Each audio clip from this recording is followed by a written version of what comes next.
ಎಲ್ಲರಿಗೂ ನಮಸ್ಕಾರಗಳು. ನನ್ನ ಹೆಸರು ರಕ್ಷಿತಾ ಹಿರಣ್ಣ-ಲೋಕೂರ್. ನಾನು 9ನೇ ತರಗತಿಯಲ್ಲಿ ಓದುತ್ತಿದ್ದೇನೆ. ನಮ್ಮ ಶಾಲೆಯ ಹೆಸರು ಶ್ರೀ ಉಜ್ಜಯಿನಿ ಜಗದ್ಗುರು ಸಿದ್ದೇಶ್ವರ ಪ್ರೌಢಶಾಲೆ ವರೂರು. ಈಗ ನಾನು ಪೀನ ಮಸೂರದ ಎದುರುಗಡೆ ಒಂದು ವಸ್ತುವನ್ನು ಅನಂತ ದೂರದಲ್ಲಿ ಇರಿಸಿದಾಗ ಉಂಟಾಗುವ ಪ್ರತಿಬಿಂಬದ ಬಗ್ಗೆ ತಿಳಿಸಿಕೊಡುತ್ತಿದ್ದೇನೆ.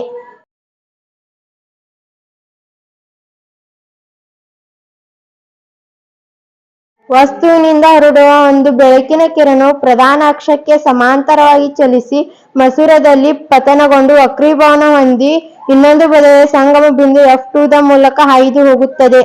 ಅದೇ ರೀತಿ ಅದೇ ವಸ್ತುವಿನಿಂದ ಹೊರಡುವ ಇನ್ನೊಂದು ಬೆಳಕಿನ ಕಿರಣವು ಪ್ರಧಾನ ಅಕ್ಷಕ್ಕೆ ಸಮಾಂತರವಾಗಿ ಚಲಿಸಿ ಮಸೂರದಲ್ಲಿ ಪತನಗೊಂಡು ವಕ್ರೀಭವನ ಹೊಂದಿ ಇನ್ನೊಂದು ಬದಿಯ ಸಂಗಮ ಬಿಂದು F2 ಮೂಲಕವೇ ಹಾಯ್ದು ಹೋಗುತ್ತದೆ. ಈ ಎರಡು ಕಿರಣಗಳು ಸಂಗಮ ಬಿಂದು F2 ನಲ್ಲಿಯೇ ಒಂದಕ್ಕೊಂದು ಛೇದಿಸುವುದರಿಂದಲೇ ಇಲ್ಲಿಯೇ ಪ್ರತಿಬಿಂಬ ಉಂಟಾಗಿರುತ್ತದೆ. ಇನ್ನು ಈ ಪ್ರತಿಬಿಂಬದ ಲಕ್ಷಣಗಳೆಂದರೆ, ಮೊದಲನೆಯದಾಗಿ ಸ್ಥಾನ, ಸಂಗಮ ಬಿಂದು F2 ನಲ್ಲಿಯೇ. ಎರಡನೆಯದಾಗಿ ಗಾತ್ರ, ವಸ್ತುಗಿಂತಲೂ ಚಿಕ್ಕದು ಅಂದರೆ ಚುಕ್ಕೆ ಗಾತ್ರ. ಮೂರನೆಯದಾಗಿ ಸ್ವಭಾವ, ತೆಳೆ ಕೆಳಗಾಗಿದ್ದು ಸತ್ಯ ಪ್ರತಿಬಿಂಬವಾಗಿರುತ್ತದೆ. ಅಂದರೆ ಈ ಪ್ರತಿಬಿಂಬವನ್ನು ಪರದೆಯ ಮೇಲೆ ಸೆರೆ ಹಿಡಿಯಬಹುದು. ಧನ್ಯವಾದಗಳು.